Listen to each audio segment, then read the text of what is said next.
কে আমাদের আকীদা বিষয়ক আলোচনা, বিশ্বাস, এটাকে ঠিক করতে হবে।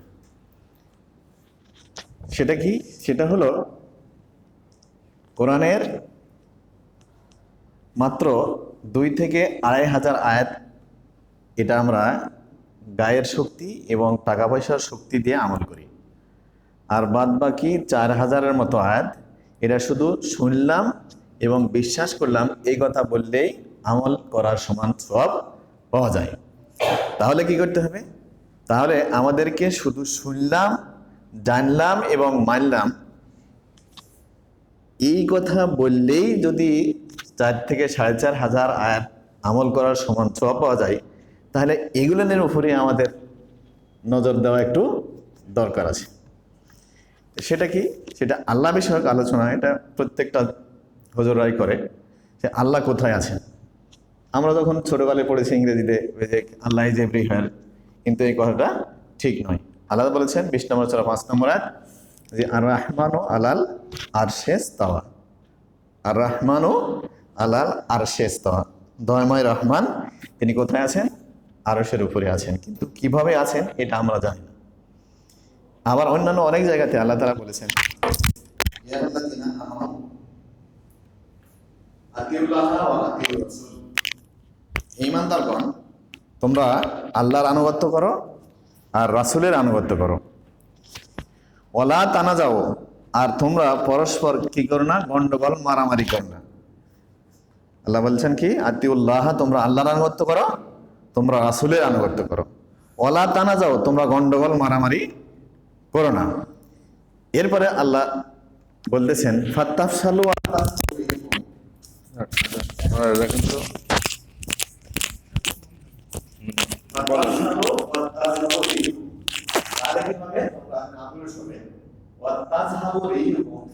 তোমাদের প্রভাব প্রতিপত্তি দূর হয়ে যাবে। গন্ডগোল করলে কি বলছে? গন্ডগোল করলে তোমরা তোমাদের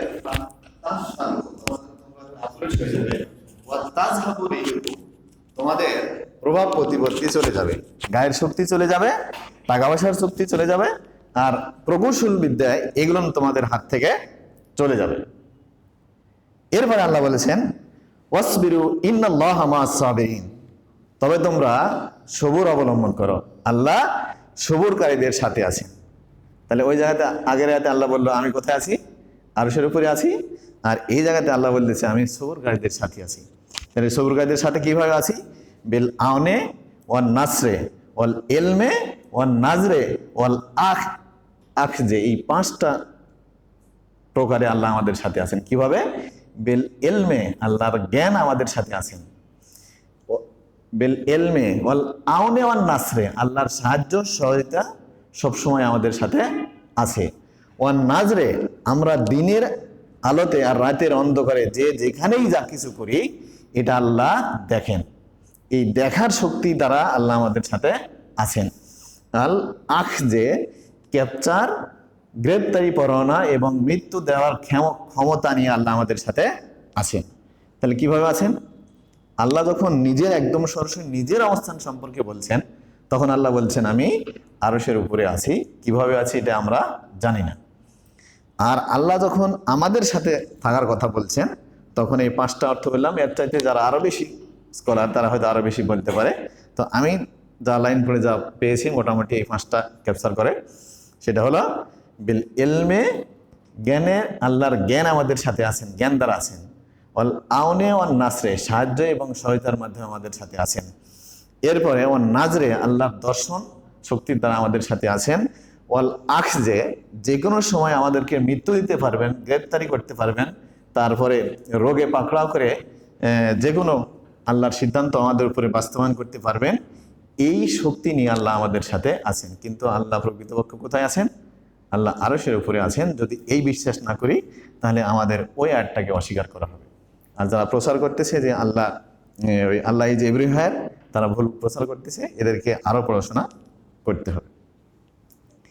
এরপরে রাসূল বিষয়ক যদি দেখি, তাহলে একটা হাদিস এখানে বুখারী শরীফের 2753 নম্বর হাদিস, আন আবি হুরায়রা রাদিয়াল্লাহু তাআলা, আবু হুরায়রা রাদিয়াল্লাহু বলছেন কামা রাসূল সাল্লাল্লাহু আমাদের সাথে আমাদের সম্মুখে দাঁড়ালেন। হিনা নাজালা যখন নাজিল হলো, ও আংজের আশিরাতাকাল আকরাবিন, যে ও আংজের হে আল্লাহ রাসূল আপনি ভীতি প্রদর্শন করুন আশিরাতাকাল আকরাবিন। আশির শব্দ দ্বারা বোঝানো হয় যাদের সাথে সম্পর্ক আছে।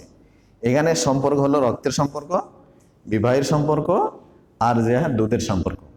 এই আংজের আশিরাতা, আশির শব্দের অর্থ যারা খুবই কাছের, যাদের সাথে আমাদের খুব ঘনিষ্ঠতার সম্পর্ক আছে।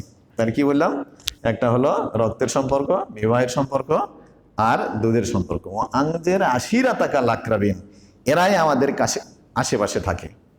এরাই, আমি যদি এখানে থাকি আর আমার একজন ভাই অথবা ছেলে অথবা বোন যদি বিদেশেও থাকে, আমার প্রতিবেশী যাতে এরাই আমাকে বেশি সাপোর্ট দিবে। তো ওয়াংদের আশিরাতাকা লাকরাবিন, হে আল্লাহ রাসূল আপনি আপনার দাওয়াতি কাজ প্রথমে এদের কাছে করুন। এরপরে বলতেছে যে ইয়া ইয়া কুরাইশিন, যে হে কুরাইশবাসী, লা উগনি আনকুম মিনাল্লাহি শাইআ, হে কুরাইশ বংশধর, আমার বংশধর, আমি যে বংশে জন্ম নিয়েছি, তোমরা শুনে রাখো, লা উগনি আনকুম মিনাল্লাহি শাইআ, যে কিয়ামতের কোটে তোমরা যদি ধরা পড়ো তো আমি তোমাদেরকে বাঁচাতে পারবো না, আমি তোমাদের উপকার করতে পারবো না। ঠিক এরপরে আবার রাসূল বলতেছে, ইয়া বানি আব্দে মানাফ, বানি আব্দে মানাফ হলো রাসূলের দাদা সম্পর্কে যারা আছে রাসূলের বংশে, এদেরকে বলতেছে যে ইয়া বানি আব্দে মানাফ, লা উগনি আনকুম মিনাল্লাহি শাইআ, যে তোমরা আমল করে কিয়ামতের কোটে তোমাদের জান্নাত কামনা করো, জান্নাত আশা করো, তো আমি কিয়ামতের কোটে তোমরা যদি ধরা পড়ো তাহলে আমি তোমাদেরকে বাঁচাতে পারবো না, উপকার দিতে পারবো না। এটা কাকে বলছে? রাসূল তার দাদা সম্পর্কে যারা আছে বংশের মধ্যে তাদেরকে বলেছে। আগে কি বললো? টোটাল বংশধর যারা আছে সবাইকে ইনক্লুড করে বলেছে যে ইয়া কুরাইশিন আও কালিমাতুন নাহওয়াহা, যে হে কুরাইশ বংশ তোমরা যারা আছো এখানে সবাই ইনক্লুড।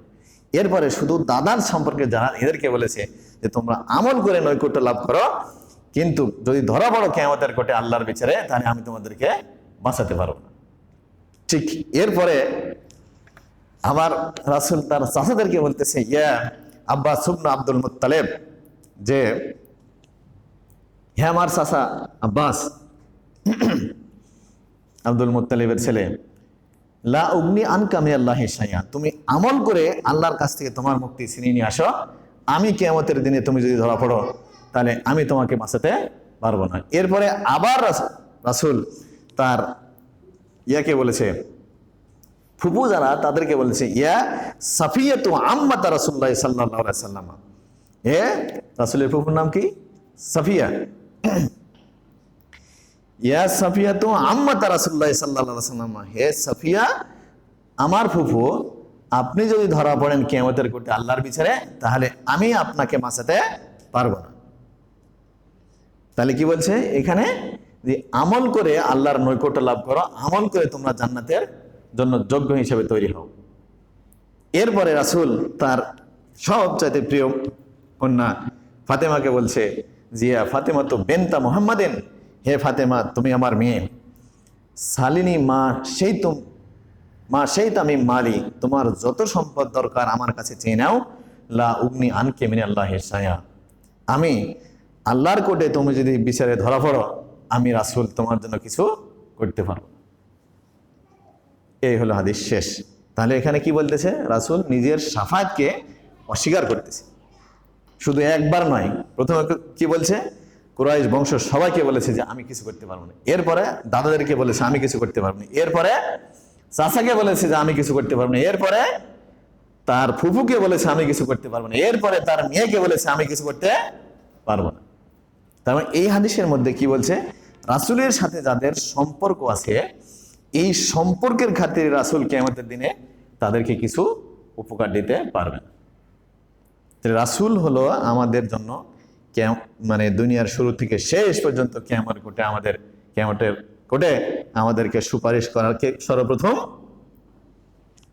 একজন মানুষ। কিন্তু রাসূল এখানে বলতেছে যে আমার সুপারিশটা হবে সবার জন্য, শুধু আমার সাথে যার সম্পর্ক আছে তাদের জন্য নয়। এখন যদি ধরেন বাংলাদেশে কিছু হুজুর আছে অথবা পীর সাহেব আছে, এরা বলে যে আমার মুরিদদেরকে একদম কি লঞ্চে ধরে নিয়ে চলে যাব, তাহলে রাসূল এই হাদিসটা কোথায় গেল? রাসূল বলছে আমি আমার মেয়েকে নিতে পারবো না, আমার ফুফুকে নিতে পারবো না, আমার দাদাকে নিতে পারবো না, আমার চাচাকে নিতে পারবো না, আর আমার কিছু কিছু হুজুর আছে এরা মনে করেন তাদের মুরিদদেরকে নিয়ে চলে যাবে। ঠিক এরপরে বুখারী শরীফের ৭,৪১০ ৭,৪৩৯ নম্বর হাদিস আরো স্পষ্ট করে রাসূল বলছে কিয়ামতের দিনে কঠিন বিপদ হবে। সেই সময় মানুষেরা মুক্তির সন্ধান খুঁজবে। তখন বলবে যে ঠিক আছে তাহলে আমরা ইয়ার কাছে যাই, আদমের কাছে যাই। আদমের কাছে গেলে বলবে যে না আমি পারবো না, নূহের কাছে যাই। নূহ কাছে গেলে নূহ বলবে যে আমি পারবো না, তার ইব্রাহিমের কাছে যাও। ইব্রাহিমের কাছে গেলে এবার বলবে যে আমি পারবো না, ইয়ার মুসার কাছে যাও। মুসার কাছে গেলে তখন আবার বলবে যে আমি পারবো না, কার কাছে যাও? ঈসার কাছে যাও। ঈসা আলাইহিস সালামের কাছে মানুষ যখন যাবে তখন আবার বলবে যে আমি পারবো না, তোমরা রাসূলের কাছে যাও। এরপরে রাসূলের কাছে গেলে তখন রাসূল 3 বার আল্লাহ যেখানে আছে এই জায়গাতে যাবে এবং সিজদা করবে। সিজদা করার পরে আল্লাহ বলবে ইয়া মুহাম্মদ লুরফা রাসাকা, আপনি আপনার সিজদা থেকে মাথা উঠান। কুল, আমার কাছে বলুন। ইউসমা, আমি শুনে নেব। ওয়াসাল, আপনি চান তো আপনাকে যা চাইবেন তা দিয়ে দিব। ওয়াসফা তো সাফা, আপনি যা সুপারিশ করবেন আমি তাই কবুল করে নেব। সুবহানাল্লাহ। এই হলো রাসূলের সুপারিশ। আর আমরা যদি দেখি বিভিন্ন বয়ান যদি শুনি তাহলে বলবে যে আমার কত মানুষ কে কাকে সুপারিশ করে জান্নাতে নিয়ে যাবে। এই হাদিসগুলো কেমন?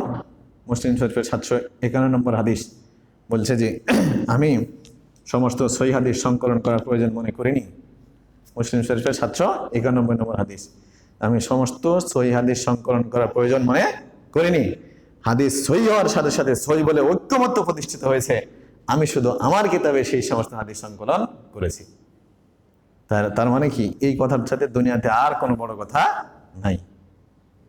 তার মানে যেই কথাই মানুষকে সহির উপরে উঠানো যায়, যেই কথাই মানুষকে ঐক্যের উপরে উঠানো যায় তার নামে ওয়াজ, তার নামে বয়ান। আর যেই কথাই মানুষের মধ্যে দ্বন্দ্ব তৈরি হয়, মানুষের মধ্যে সন্দেহ সংশয় তৈরি হয়, মানুষের মধ্যে ঐক্য নষ্ট হয়, এগুলো ওয়াজ নয়, এগুলো হলো মানুষের মধ্যে একটা মানে চলন্ত কি বলবো ফিতনা বলতে পারেন অথবা অন্য কিছু বলতে পারেন। এগুলো হলো মূর্খতার পরিচয়, যে আমরা এমন কথা বলবো যে কথার মধ্যে ভুল থাকবে অথবা এখানে কোনো ফাঁক থাকবে, এরকম কথা যারা ইসলামের প্রথম যুগের স্কলার এরা এইভাবে বলেননি। এক্ষেত্রে এই দুটা সহিহ হাদিস এবং সহিহ হওয়ার সাথে সাথে ঐক্য আছে এই হাদিসের উপর। ঠিক এর উল্টা একটা হাদিস আছে মিশকাতের 5611 নম্বর হাদিস, এইখানে হাদিসটা জাল হাদিস, এটার উপরে মানুষেরা আমল করে এই কথাগুলো ছড়াচ্ছে। সেটা কি? সেটা হলো 3 জন মানুষ সুপারিশ করবে, নবীগণ, শহীদগণ আর আলেমগণ। এই হাদিসটাই মিশকাতে লেখা আছে 5611 নম্বর হাদিস। তাহলে কি 3 জন মানুষ সুপারিশ করবে? তারা কারা? একটা হলো নবীগণ, আর একটা হলো শহীদগণ, আর একটা হলো আলেমগণ। এখন দেখেন এর মধ্যে কি পার্থক্য। আগের দুটি হাদিস দেখালাম যেতে সুপারিশের মালিক অনলি একজন, তার নাম হলো জনাবে মুহাম্মদ রাসূলুল্লাহ সাল্লাল্লাহু আলাইহি সাল্লাম। আর এই হাদিস দেখা যাচ্ছে সুপারিশের মালিক নবীগণ, শুধু রাসূল একাই নয়। তার মানে এখানে গণ শব্দটা বেশি আছে। এই গণ শব্দটা বাদ দিলে শুধু রাসূল সুপারিশের মালিক, আর কেউ সুপারিশের যোগ্যতা রাখে না কিয়ামতের কোর্টে আমরা যদি ধরা পড়ি। আচ্ছা, যাই হোক, আমরা যেটা জানবো, যেটা পড়বো, যেটা বিশ্বাস করব, সেটা যেন অবশ্যই তার মধ্যে কোনো ভেজাল না থাকে, তার মধ্যে কোনো ভুল না থাকে, তার মধ্যে কোনো সন্দেহ না থাকে। আমাদের চেষ্টা সাধনা এবং বুঝ, আমাদের পড়াশোনা হবে, চেষ্টা হবে আমাদের, আর বুঝটা হবে আল্লাহ রাসূলের আর আল্লাহ রাসূলের সাহাবা আজমাইনদের। এর বাইরে যদি আমাদের বুঝ থাকে তাহলে এখানে আমাদের সন্দেহ আছে, হয়তো আমরা পার হতে পারি অথবা না পারি, সন্দেহ আছে। কিন্তু আমরা যদি আমল অল্পও করি, কিন্তু আমলের মধ্যে যদি ভেজাল না থাকে, আমলের মধ্যে যদি ভুল না থাকে, তাহলে আল্লাহ অল্প আমলই মুক্তির জন্য যথেষ্ট। আচ্ছা, তো আমার বিষয়টা ছিল তাকদীর। তো যতটুকু বলা যায়, তাকদীর শব্দটা বাবে জারাবা থেকেও আসে আর বাবে তাফিল থেকেও আসে। বাবে জারাবা থেকে আসলে চারটা ব্যবহার, সেটা হলো এক, ক্ষমতাবান হওয়া। আল্লাহ বলেছেন ইন্নাল্লাহ আলা কুল্লি শাইইন কাদির, আল্লাহ পৃথিবীর সকল কিছুর উপরে ক্ষমতাবান। এরপরে 2 নম্বর অর্থ হলো তাকদীর মানে কাদারা ইয়াকদিরু থেকে যদি আসে তাহলে হবে হলো সম্মান করা, সম্মানিত করা। আল্লাহ বলেছে ওমা কাদরুল্লাহ হাক্কা কাদরিহি ওয়াল আরজু জামিয়ান কাবজাতুহু ইয়াউমাল কিয়ামাতি ওয়াস সামাওয়াতু মাতবিয়াতুম বিয়ামিনিহি সুবহানাহু ওয়া তাআলা আম্মা ইয়াশরিকুন। এখানে বলছে যে তাকদীর মানে, তাকদীরের মূল শব্দ হলো কাদারা, ইয়াকদিরু বাবে জারাবা থেকে ব্যবহার, তখন হবে হলো সম্মানিত করা, সম্মান দেওয়া। যে মানুষেরা আল্লাহকে যত সম্মান দিতে পারেনি। কিভাবে দিতে পারেনি?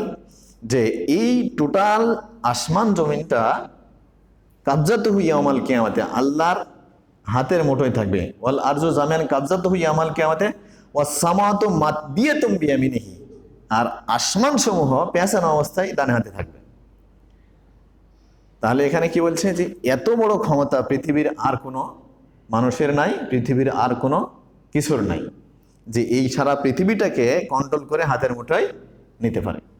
এই জন্য আল্লাহ বলছে যে মানুষেরা আল্লাহর সম্মান যথাযথ দিতে পারেন।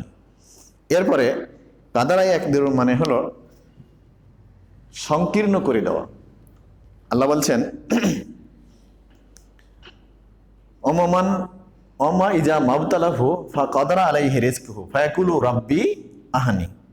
আল্লাহ যাকে চান তার রুজিটা সংকীর্ণ করে দেন, তখন ওই লোকটা বলে যে আল্লাহ আমাকে অপমানিত করেছেন। যে আল্লাহ যাকে চান তার রুজি কি করে দেন? সংকীর্ণ করে দেন, আবার বাড়ায়ও দিতে পারেন। যাকে আল্লাহ রুজি সংকীর্ণ করে দেন সেই লোকটা বলে যে আল্লাহ আমাকে কি করেছেন? লাঞ্ছিত করতেছেন, অপমানিত করতেছেন। তাহলে কাদার শব্দের একটা হলো ক্ষমতাবান হওয়া, একটা হলো সম্মান দেওয়া, আর একটা হলো সংকীর্ণ করে দেওয়া, আর একটা হলো পরিমাণ নির্ধারণ করা। ঠিক এই পরিমাণ নির্ধারণ করাটা বাবে তাফিল থেকে কাদ্দারা ইউ কাদ্দিরু তাকদীরান, এই তাকদীর শব্দটা কোরআনে 5 বার ব্যবহৃত হয়েছে। আচ্ছা, এই তাকদীর মানে হলো পরিমাণ নির্ধারণ করা, ব্যবস্থাপনা করা। তাকদীর কাকে বলে? তাকদীর হলো পৃথিবীর শুরু থেকে আল্লাহ যেই দিন সৃষ্টি করেছেন দুনিয়ায়, সেই দিন থেকে কিয়ামতের দিন পর্যন্ত যত কিছু আল্লাহ সৃষ্টি করবেন, যত কিছু হবে, সব কিছুকে আল্লাহ তার অগ্রিম জ্ঞান দ্বারা জানেন। দুনিয়াতে যত মানুষ সৃষ্টি হবে, যত গরু ছাগল হাঁস মুরগির সৃষ্টি হবে, অথবা আজ থেকে যদি মনে করা হয় আগে হয়েছে, বর্তমানে হচ্ছে, আর ভবিষ্যতেও হবে, এই সকল কিছু আল্লাহ তার অগ্রিম জ্ঞান দ্বারা জানেন। মানুষ কখন মারা যাবে, কখন জন্ম নেবে, কি পরিমাণ খাবার খাবে, কি পরিমাণ অক্সিজেন নেবে, আল্লাহ এই পরিমাণটা তার অগ্রিম জ্ঞান দ্বারা জানেন এবং আমার আপনার ভাগ্যে লিখে রেখেছেন। আল্লাহর অগ্রিম জ্ঞান দ্বারা জানা আমার আপনার জীবনে ঘটে যাওয়া কাহিনী লিখে রাখার নাম হলো তাকদীর। আচ্ছা, এরপরে তাকদীর 2 প্রকার, একটা পরিবর্তন করা যাবে আর একটা পরিবর্তন করা যাবে না। তো তাকদীর পরিবর্তন করা যাবে আর তাকদীর পরিবর্তন করা যাবে না, এটা তাকদীরের আরেকটা সংজ্ঞা থেকে পাওয়া যাবে। সেটা হলো কি? অতীতে হয়ে গেছে কিছু কাজ আর ভবিষ্যতে হবে কিছু কাজ।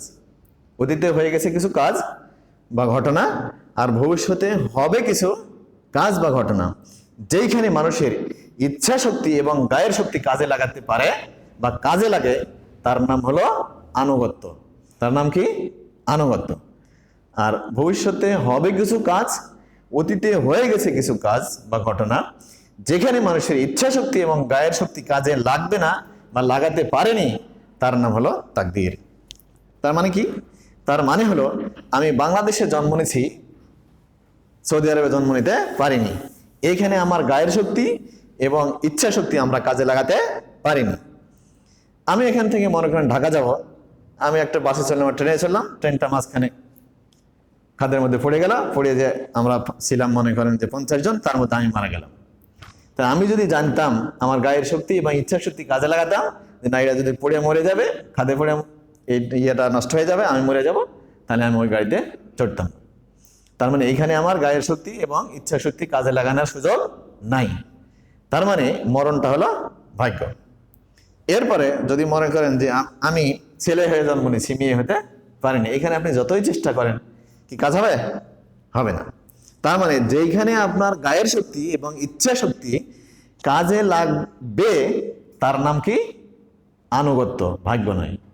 আর যেই রোগে আপনি মারা যাবেন, সেই রোগে আপনি যতই ট্যাবলেট খান, যতই চিকিৎসা করেন, আপনার কাজ হবে না। তার মানে ওর নাম হলো ভাগ্য। আর মনে করেন আপনি ওই জ্বরের অসুখে মারা যাবেন, তাহলে জ্বর অসুখে মারা যাবেন 60 বছর বয়সে, তাহলে আপনার জ্বর কিন্তু এই থেকে 2 বছর থেকে শুরু করে 60 বছর পর্যন্ত হবে। এই জ্বরের নাফা খাবেন, নাফা খালে ভালো হয়ে যাবে। কিন্তু 60 বছর বয়সে যে জ্বরটা হবে, এটাতে নাফা খাবেন, তারপরে ডাক্তারের কাছে যাবেন, আরো বড় ডাক্তারের কাছে যাবেন, আরো বড় ডাক্তারের কাছে যাবেন, অনেক কিছু করবেন, টেস্ট করবেন, কিন্তু কোনো কাজ হবে না। তার মানে যেখানে আপনার গায়ের শক্তি, ইচ্ছা শক্তি কোনো কাজ করতেছে না, এর নাম হলো তাকদীর। আর যেখানে আপনার গায়ের শক্তি, ইচ্ছা শক্তি কাজ করবে, তার নাম হলো আনুগত্য। এবার আনুগত্য বোঝায়, আনুগত্যটা কি? এখন মনে করেন এখানে আজান হয়েছে, আর এই আশেপাশে সবাই, শহর যদি হিসাব করা হয়, মনে করেন 10,000 লোক চায়ের দোকানে আর ওই বাজারে বসে থেকে আড্ডা দিচ্ছে। এখন 1:30 এখানে জামাত হবে। এখন ওরা কিন্তু বসে রয়েছে, আর আমরা এখানে 100 জন মানুষ আমাদের ইচ্ছা শক্তি এবং গায়ের শক্তি ব্যবহার করে এখানে চলে আসছি, এসে উজু করে মসজিদের মধ্যে ঢুকছি, দুটা কথা শুনছি, যদি আল্লাহ চাইলে আমরা নামাজ পড়ে আবার বাইরে যাব। তাহলে এই যে আমরা গায়ের শক্তি এবং ইচ্ছা শক্তি ব্যবহার করতেছি, এর নাম কি? আনুগত্য। তাহলে আল্লাহ আনুগত্যের জন্য আপনাকে জান্নাত দিবেন, আনুগত্য না করার জন্য আপনাকে জাহান্নাম দিবেন। আর যেখানে আপনার গায়ের শক্তি, ইচ্ছা শক্তি নষ্ট করছেন, ওই দোকানে বসে চা খাচ্ছেন, আর মনে করেন কিছু কিছু মানুষের সমালোচনা করতেছেন যে হ্যাঁ ওই খুবই খারাপ, অথবা ওই খুবই ভালো, অথবা চরিত্র ফুলের মতো পবিত্র, যে স্লোগান দিচ্ছেন, ওখানে বসে থেকে আপনার গায়ের শক্তি, ইচ্ছা শক্তি দুজনে বসেছিলেন, একজন ওখানে বসে থাকে ওই কাজ করতেছে, আর আপনি চলে আসেন এখানে নামাজ পড়লেন। তাহলে এই যে আপনি আপনার গায়ের শক্তি, ইচ্ছা শক্তি ব্যবহার করলেন, এর নাম হলো কি? আনুগত্য। আল্লাহ আপনাকে আনুগত্য দিয়ে ধরবে, তাকদীর দিয়ে ধরবে না। কি বললাম? তার মানে এখন তো বোঝা গেছে যে তাকদীর কি আর আনুগত্য কি। তাহলে তাকদীর মানে একটা হলো ব্যবস্থাপনা, যেখানে আপনি কিছু কাজ করবেন, যেখানে আপনি কোনো গায়ের শক্তি এবং ইচ্ছা শক্তি কোনো কাজ করবে না, কিন্তু আনুগত্য হলো আপনার গায়ের শক্তি, শক্তি কাজ করবে। কিন্তু তাকদীর শব্দ অনেক বড় ক্ষেত্রে ব্যবহার হয়েছে, এবার আমরা সরাসরি দেখি। সেটা হলো 6 নম্বর সূরা 96 নম্বর আয়াত, সূরার নাম আনাম। আল্লাহ এখানে বলেছেন ফালিকুল ইসবাহ। আল্লাহ হলেন রাতের অন্ধকার চিরে দিনের উন্মেষকারী। আল্লাহ কি? রাতের অন্ধকার চিরে দিনের উন্মেষকারী। এই ক্ষমতা পৃথিবী আর কারো নাই। এরপরে জালাল লাইলা সাকানা ওয়াশ শামসা ওয়াল কামারা হুসবানান। জালাল লাইলা সাকানান, আল্লাহ রাতকে করেছেন শান্তির বাহন। অন্য জায়গাতে আল্লাহ বলছে জাল্লা নাওমাকুম সুবাতা ওয়া জাল্লা লাইলা লিবাসা। তে এখানে আল্লাহ বলেছে ও জালাল লাইলা সাকানা, রাতকে করেছেন কি? বিশ্রামের জন্য, শান্তির জন্য। আর অন্য জায়গাতে কি বললাম? জালাল লাইলা লিবাসা, রাতকে করেছেন পোশাক। ওয়া জালা নাওমাকুম সুবাতা, আর তোমাদের ঘুমকে করেছেন আরামের বাহন। তাহলে এখানে সুবাত শব্দ হলো কেটে বিচ্ছিন্ন করা। তাহলে দিনের বেলা আপনারা সারা দিন কাজ করেন, এই সারা দিন কাজ করলে সমস্ত ক্লান্তি আমার আপনার শরীরে প্রত্যেকটা অনুপরমাণুটা কি হয়? জড়িয়ে যায়, শক্ত হয়ে গেঁথে যায়। আর আপনি রাত আসার সাথে সাথে যখন ঘুমাচ্ছেন, তাহলে সুবাত শব্দের অর্থ কি? কেটে বিচ্ছিন্ন করা। আপনার ঘুম, আপনার যেই ক্লান্তি আপনার শরীরে জমা হয়েছে, ঘুম ওই ক্লান্তিটাকে কেটে শরীর থেকে বের করে দিচ্ছে। ঘুম করতেছে, আপনার ক্লান্তি দূর করে দিচ্ছে। রাত আপনার এই ব্যবস্থা করতেছে। কিসের ব্যবস্থা করতেছে? ঘুমের ব্যবস্থা করতেছে। এরপরে আল্লাহ বলেছে অশামসাল কামারা হুসবানান, আর চন্দ্র এবং সূর্য হলো গণনার জন্য। চন্দ্র সূর্য কিসের জন্য? গণনার জন্য। তা চন্দ্র এবং সূর্য যদি না থাকতো তাহলে আমরা বছরও পাইতাম না, মাস পাইতাম না, দিন পাইতাম না, ঘন্টা পাইতাম না, সময় মানে সেকেন্ড পাইতাম না, মিনিট পাইতাম না। তাহলে এই যে এই চন্দ্র সূর্য দ্বারা আল্লাহ কি করছেন? আল্লাহ একটা টাইম সৃষ্টি করে রাখছেন, যেটা দ্বারা মানুষ কি করবে? তার সারা বছরের ইবাদত বন্দেগী মাস কোন মাসে মানে হজ হবে আর কোন মাসে আপনার হলো রমজান আসবে, এটা খুঁজে বের করতেছে কিভাবে? চন্দ্র এবং সূর্যের মাধ্যমে। আর প্রতিদিন যেই রাত হচ্ছে, সন্ধ্যা হচ্ছে, এটা দ্বারা সারা দিন মানুষ কাজ করতেছে। আর সন্ধ্যা থেকে সকাল পর্যন্ত আল্লাহ আপনার কি করতেছে? যে আপনার শান্তির সমস্ত ব্যবস্থা আল্লাহ রাতের মধ্যে ঘুম দিয়ে করে দিচ্ছে। এই জায়গাতে আল্লাহ কি শব্দ ব্যবহার করেছেন? তাকদীর শব্দ ব্যবহার করেছেন। এই যে সকল পরিকল্পনা, রাত দিন সৃষ্টি আর আপনার শরীরের মধ্যে থেকে ক্লান্তি বের করে দেওয়া, এই যে কাজ হচ্ছে, এখানে শব্দ আল্লাহ তাকদীর শব্দ ব্যবহার করেছেন। সেটা কি? পরিমাণ নির্ধারণ, মূল্যায়ন আর ব্যবস্থাপনা। আচ্ছা, এরপরে 25 নম্বর সূরা 2 নম্বর আয়াত, সূরা ফুরকান। এখানে বলছে আল্লাজি লাহু মুলকুস সামাওয়াতি ওয়াল আরজ, আল্লাজি লাহু মুলকুস সামাওয়াতি ওয়াল আরজ, যিনি এই আসমান জমিনের মালিক। লাম ইয়াত্তাখিজ ওয়ালাদান, আল্লাহ কোনো সন্তান কি নাই, আল্লাহ কোনো সন্তান নেননি। লাম ইয়াকুন লাহু শারিকুন ফিল মুলকে, আর আল্লাহর যেই রাজত্ব আছে 7 আসমান আর 7টা জমিন, এই রাজ্যের মালিকানার সাথে শরিকানা কেউ নাই। এরপরে ও খালাকা কুল্লা শাইন ফাকাদ্দারাহু তাকদীরা, আর আল্লাহ বলছেন যে আমি সমস্ত কিছু সৃষ্টি করেছি আর ফাকাদ্দারা পরিমাণ নির্ধারণ করেছি, তাকদীরা খুবই সুন্দরভাবে একটা পরিমাণিক মানে রূপে, নিয়মতান্ত্রিক ভাবে। সেটা কি? সেটা যদি ধরেন যে আমার এক হাত আর এক হাতের সমান হয়েছে, কখনো কম বেশি হয়নি। এক পা আর এক পায়ের সাথে সমান হয়েছে, কখনো কম বেশি হয়নি। তাহলে যদি আল্লাহ এই পরিমাণটা নির্ধারণ ঠিকভাবে না করতো তাহলে কি হতো? বেখাপ্পা লাগতো, উদ্ভট লাগতো। তাহলে আল্লাহর সৃষ্টিতে কি পাওয়া যেত? ত্রুটি খুঁজে পাওয়া যেত। ঠিক আল্লাহ বলছে যে তুমি আসমানের দিকে বারবার তাকাও, তুমি কোনো ফাটল খুঁজে পাইবে না। এরপর আল্লাহ নিজেই আবার বলেছে তোমার দৃষ্টি বারবার তাকানোর পরে তোমার দৃষ্টি ক্লান্ত পরিশ্রান্ত হয়ে তোমার দিকে ফিরবে, কিন্তু আমার সৃষ্টিতে কোনো ত্রুটি এখানে খুঁজে পাওয়া যাবে না। এখানে আল্লাহ তাকদীর শব্দ ব্যবহার করেছে। তাহলে এখানে কি পাচ্ছি? এখানেও পাচ্ছি যে আল্লাহ আমাদের যেই ব্যবস্থাপনা করেছেন, এই ব্যবস্থাপনার মধ্যে কোনো ত্রুটি নেই, এই ব্যবস্থাপনার মধ্যে কোনো ঘাটতি নেই। এটা একটা সুন্দর ব্যবস্থাপনা। এই ব্যবস্থাপনার মধ্যে দিয়ে সারা পৃথিবী আল্লাহ চালাচ্ছেন। এরপরে 36 নম্বর সূরা 38 নম্বর আয়াত, এখানে আল্লাহ তাআলা বলছেন আশ-শামসু তাজরিলে মুস্তাকাররিল্লাহা। এবারে দেখেন যে সূর্য ঘুরিতেছে তার নির্দিষ্ট কক্ষপথে। আমরা কি জানি? আমরা জানি যে দুনিয়াটা, পৃথিবীটা ঘুরতেছে, আর এখানে আল্লাহ বলতেছে সূর্য ঘুরতেছে। তার মানে বিজ্ঞানের থিওরি দিন দিন বদলায়, কিন্তু কোরআনের থিওরি কোনোদিন বদলে না। সারা পৃথিবীর সব বিজ্ঞানী তথ্য খুঁজে কোরআনের কাছে এসে মাথা নত করে। তাহলে আশ-শামসু তাজরিলে মুস্তাকাররিল্লাহা, সূর্য ঘুরিতেছে তার নির্দিষ্ট কক্ষপথে। যালিকা তাকদীরুল আজিজিল আলিম। এবারে একটু বুঝতে হবে যে এটা হচ্ছে আজিজ এবং আলিম। আজিজ হলো মহাপরাক্রমশালী, যিনি কোনো কাজ করলে কেউ সেই কাজ ঠেকাতে পারে না, আর যিনি কোনো কাজ না করতেছেন তাকে কেউ করাতে পারে না। যেমন কি এই কিছুদিন আগে এমন মানে রোদ শুরু হলো, এমন গরম শুরু হলো, এখানে মানুষের বৃষ্টির দরকার ছিল, কেউ করাতে পারেনি। আবার মনে করেন এমন এক সময় বৃষ্টি হওয়া শুরু হবে যে এখন বৃষ্টি বন্ধ হওয়া দরকার, কেউ চাইলে সেটা ঠেকাতে পারবে না। এর নাম কি? এর নাম হলো আজিজ। আর আলিম হলো বিজ্ঞ, যিনি পৃথিবীর সবার চাইতে, সকলের চাইতে বেশি জ্ঞান রাখেন, সর্বাধিক এবং সর্বদাই যিনি পৃথিবীর সকলের চাইতে বেশি জ্ঞান রাখেন এবং জ্ঞানমূলক সিদ্ধান্ত দেন, তিনি হলেন আলিম। তাহলে এখানে আল্লাহ বলতেছে যে সূর্যটা ঘুরিতেছে তার নির্দিষ্ট কক্ষপথে, এটা আল্লাহর নির্দিষ্ট একটা ব্যবস্থাপনা। তাহলে এটাকে যদি আমরা বুঝি তাহলে আরো কয়েকটা আয়াত নিয়ে আসতে হয়। সেটা হলো সূরা মাআরিজ 70 নম্বর সূরা 40 নম্বর আয়াত। এখানে আল্লাহ বলেছে যে রাব্বুল ফালা উকসিমু বিরাব্বিল মাশারিকি ওয়াল মাগরিবি ইন্নাল্লা কাদিরুন।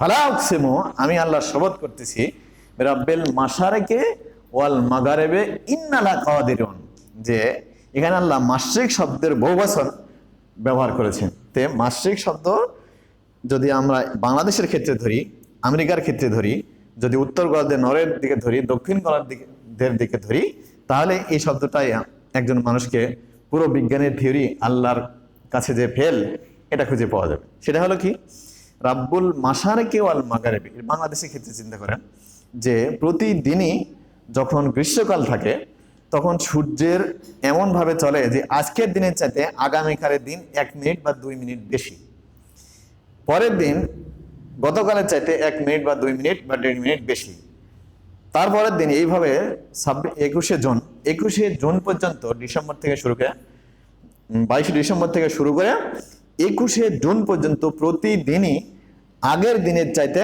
বড়। কিন্তু যখন 21শে জুন চলে আসবে তখন ওটা আর বাড়বে না। তার মানে সূর্য প্রতিদিনই আজকে যেখানে উঠতেছে তার চাইতে আগামীকাল ভিন্ন জায়গাতে উঠতেছে। তাহলে কি করতেছে, হয় সে বেশি দূরত্ব ক্রস করে আসতেছে, অথবা কেউ তার সূর্যের স্পিডটা কমায় দিয়ে দিনটাকে কি করতেছে, সূর্য বেশি রাখতেছে আকাশে। তাহলে এই যে ব্যবস্থাপনা, হয় সূর্যকে কেউ দূরত্ব দিয়ে নিয়ে আসতেছে আমাদের মাসিক থেকে শুরু করে মাগরিবে ডুবাচ্ছে, অথবা কেউ সূর্যের স্পিডটাকে কমায় দিয়ে প্রতিদিনই 1 মিনিট করে কি করছে, সূর্য আকাশে বেশি রাখতেছে। এই ব্যবস্থাপনা যিনি করতেছেন তার নাম কি, আল্লাহ। আর এই ব্যবস্থাপনার নাম হলো তাকদীর। তাহলে এটা কি আমরা করতে পারবো? কোনো মানুষ করতে পারবে? পারবে না। এই ব্যবস্থাপনার নাম হলো তাকদীর। তাহলে এরপরে এটা দেখলাম যে প্রতিদিনই, তার মানে সূর্য যদি 1 মিনিট বেশি করে দেরি করে ডুবে উঠে তাহলে দিন বড় হয়। আর ঠিক এটা উল্টা দিকে দেখেন আমরা শীতকালে কি হয়, দিন ছোট হয়। 22শে ডিসেম্বরের সব থেকে রাত বড়, দিনটা ছোট। তাহলে এই 22শে ডিসেম্বরে গেলে আল্লাহ এমন ব্যবস্থা করেন যে ওখানে ওই সূর্যের যে এইভাবে গতিপথ নিয়ন্ত্রণ করতেছে, যদি আল্লাহ কোনো ফেরেশতা দ্বারা করেন তাহলে ওখানে ফেরেশতা প্রতিদিন ওই যে মনে করেন গাড়ি অথবা ট্রেনে যে ফিস প্লেট, এটা দিয়ে বন্ধ করে দিলে অন্য দিক দিয়ে যাবে, আরেকটা বন্ধ করলে অন্য দিক দিয়ে যাবে, এই ব্যবস্থা করে তার গতিপথ কি করতেছে, ছোট করতেছে। আবার যদি তা না হয় তাহলে এই স্পিড যে কন্ট্রোল করতেছে মনে করেন ট্রেনের ড্রাইভার, আমি তাই যদি ধরি সূর্যের ক্ষেত্রে যদি ধরেন, তাহলে সূর্যেও একজন ড্রাইভার আছে যিনি স্পিডটাকে হয় 60 কিলো করতেছে, না হলে 70 কিলো করতেছে।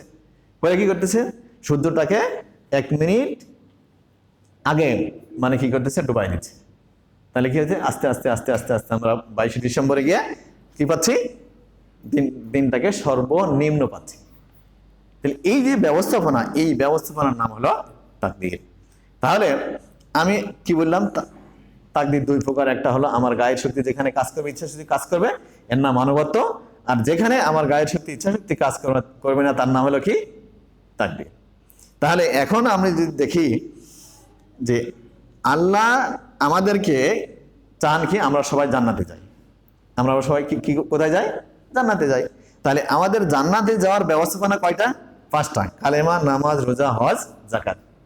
তাহলে ওই যে ট্রেন অথবা সূর্য যদি প্রতিদিন 1 মিনিট করে মানে বেশি সময় আকাশে থাকে, তাহলে হয় স্পিড কমাতে হবে, না হলে তাকে অন্য রুট দিয়ে ঘোরাতে হবে।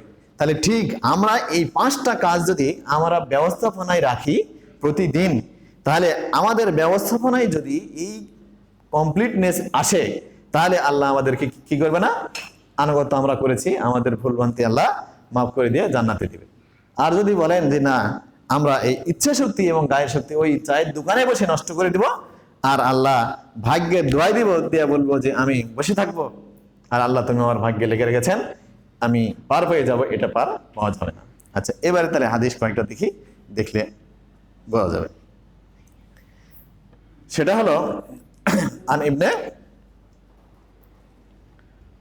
উমার রাদিয়াল্লাহু, আমর ইবনুল আস রাদিয়াল্লাহু তাআলা রাসূলুল্লাহ সাল্লাল্লাহু আলাইহি ওয়াসাল্লাম কাতাবাল্লাহু মাকাদির আল খালাইক ক্বাবলা আন ইয়াখলুকা সামাওয়াতি ওয়াল আরদি বি 50 আলফা সানাতিন ওয়া কানা আরশুহু আলাল মাই।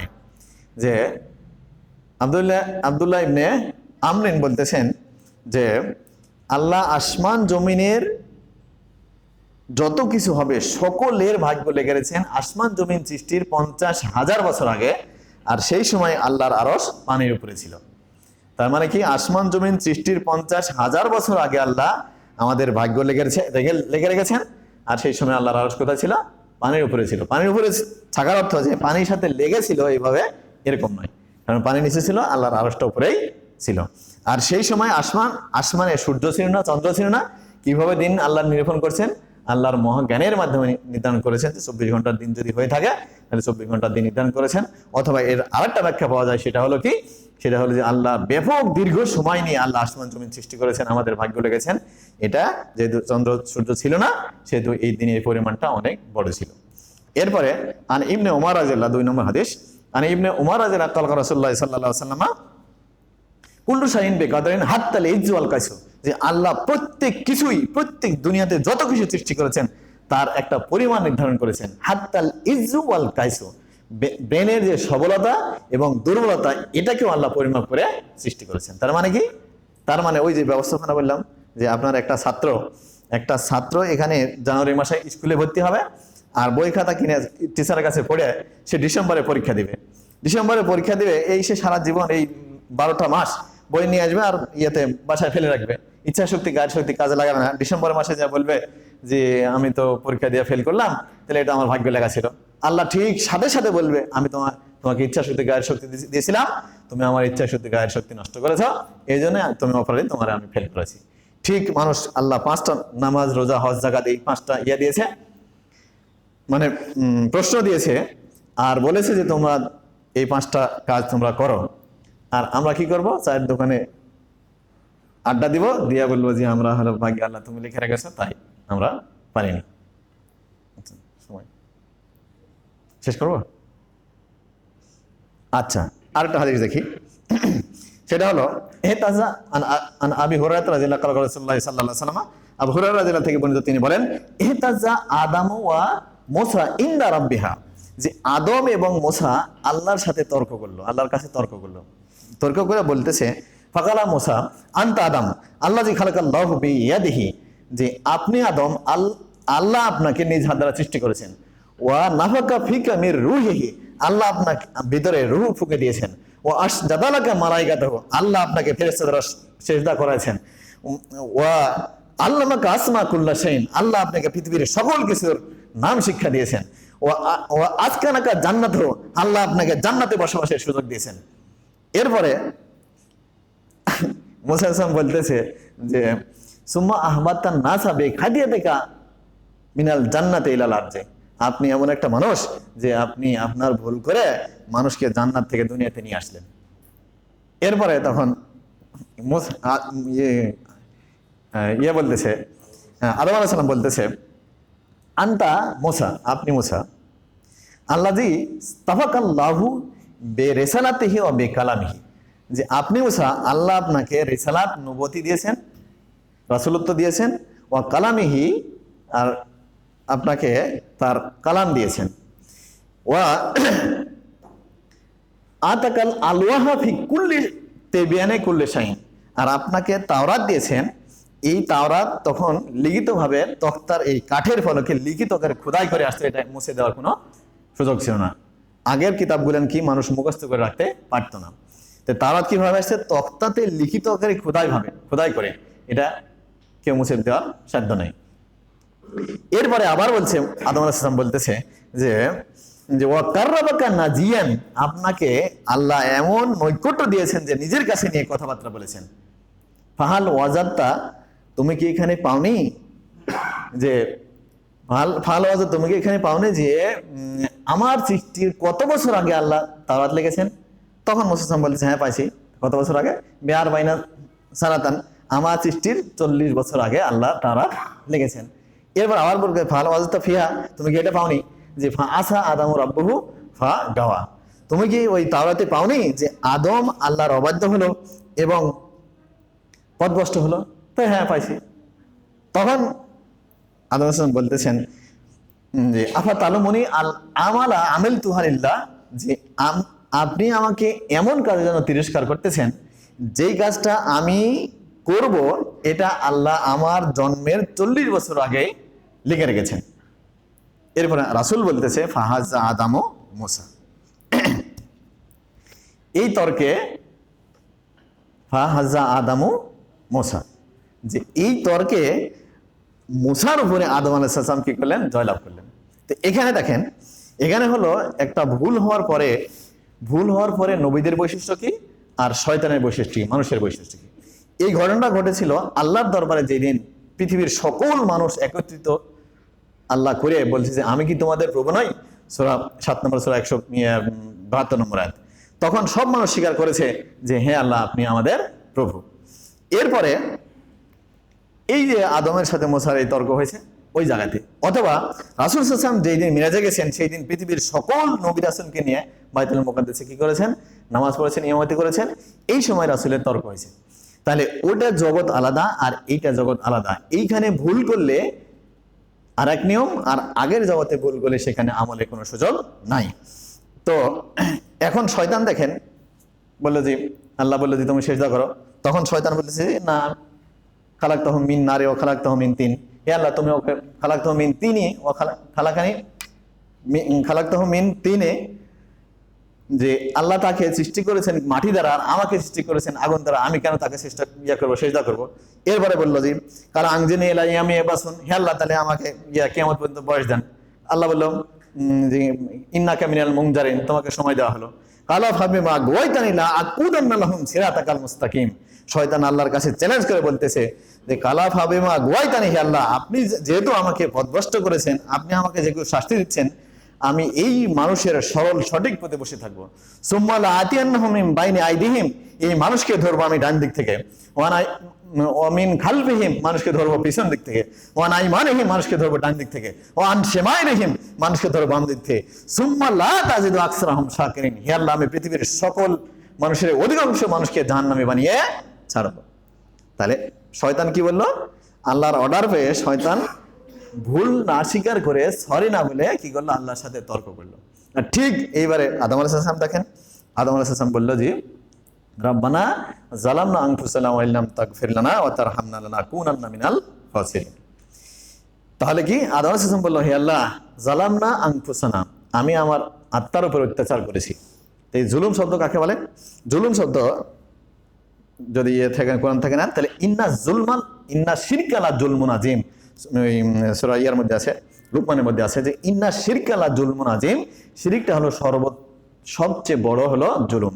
এরপরে ওয়াজিব বর্জন করাকে জুলুম বলে, যে কাজ করা লাগবে না সেটা যদি করেন, অথবা যে কাজ করা লাগবে সেটা যদি না করেন একে জুলুম বলে। এরপরে আরেকটা কি, সুবিধা বঞ্চিত করা আর অসুবিধা বর্ধিত যদি করেন তাকে জুলুম বলে। তার মানে কি, আপনি যদি কোনো মানুষ আপনার কাছে 10 টাকা পায়, এর টাকা যদি না দেন, আর অসুবিধা বর্ধিত করা, আপনি চোরের শাস্তি যদি ডাকাতকে যদি চোরের শাস্তি দেন তাহলে একে জুলুম বলে। তাহলে কি, আর আরেকটা হলো নিরপরাধ মানুষকে যদি শাস্তি দেন তাকে জুলুম বলে। তাহলে এখানে কি করেছে আদম আলাইহিস সালাম? করেছে হলো আদম আলাইহিস সালামকে ওই গন্ধম খাইতে নিষেধ করা ছিল, এটা খাইছে, এটা হলো জুলুম। তার মানে কি, তার মানে আদম আলাইহিস সালাম এই ভুলটা করার পরেই বলছে হে আল্লাহ আমি ভুল করেছি, আমি জুলুম করেছি, আর তার উপরে আমাকে মাফ করে দাও। আল্লাহ সাথে সাথে বলতেছে যে সুম্মাস্তাবাহু রাব্বাহু, আমি তাকে মনোনীত করে নিলাম। কাকে? আদম আলাইহিস সালামকে। আদম আলাইহিস সালাম যখন বলছে যে আল্লাহ আমি আমার আত্মার উপরে জুলুম করেছি, আমাকে মাফ করে দাও, সাথে সাথে আল্লাহর উত্তর কি, সুম্মাস্তাবাহু রাব্বাহু ফাহাদা, আমি তাকে মনোনীত করে নিলাম এবং তাকে হেদায়েত দিয়ে দিলাম। তার মানে কি, আমরা যদি দুনিয়াতে হাজারো ভুল করি, করার পরে আল্লাহর কাছে বলি আল্লাহ আমি ভুল করেছি মাফ করে দাও, আল্লাহ বলবে সাথে সাথে আমি তোমারে মাফ করে দিলাম। ঠিক এরপর এটা যদি আমরা হাদিস থেকে দেখি তাহলে হলো আন ইবনে মাসউদ রাদিয়াল্লাহু তাআলা রাসূলুল্লাহ সাল্লাল্লাহু আলাইহি ওয়াসাল্লাম আত-তাইবু মিনাজ জামবে কামান লা যামবালা, যে ব্যক্তি তওবা করেছে পাপের পরে সে এমন হয়েছে যে তার কোনো পাপ নাই। সুবহানাল্লাহ। তার মানে কি, আমার আপনার দায়িত্ব কি? দায়িত্ব হলো আমরা ভুল করেছি তাকদীর দোয়া দিয়ে বসে থাকবো, আল্লাহর আনুগত্য করবো না, এটা একদম শয়তানি বৈশিষ্ট্য। আর রাসূলের বৈশিষ্ট্য কি, নবীদের বৈশিষ্ট্য কি, ভুল হওয়ার সাথে সাথে আমি আল্লাহর কাছে মাপ চাইবো, আর আল্লাহর সাথে সাথে আমাকে বলবেন যে আত-তাইবু মিনাজ জামবে কামান জামবালা, যে লোকটা ভুলের পরে মাপ চাইছে তার কোনো পাপ নাই। আর আরেকটা হলো যে আরেকটা হাদিস যে ইয়াকবালুল্লাহু তাওবাতাল আবদি মা লাম ইউগারগির, আল্লাহ তাআলা মানুষের তওবা ততক্ষণ পর্যন্ত কবুল করবেন যতক্ষণ পর্যন্ত আপনার মরণ আপনার গলায় না আসছে। কতক্ষণ পর্যন্ত? যতক্ষণ পর্যন্ত আল্লাহ আপনার পাপ মাফ করবেন, তওবা কবুল করবেন, যতক্ষণ পর্যন্ত আপনার জীবন মরণের সময় গলাতে না আসছে। সুবহানাল্লাহ। যাই হোক, শেষ করি নাকি? তাহলে তাকদীর সম্পর্কে খুব হালকা আলোচনা করলাম, আরো কালেকশন অনেক ছিল, ঘন্টাখানেক হলে ভালো লাগতো।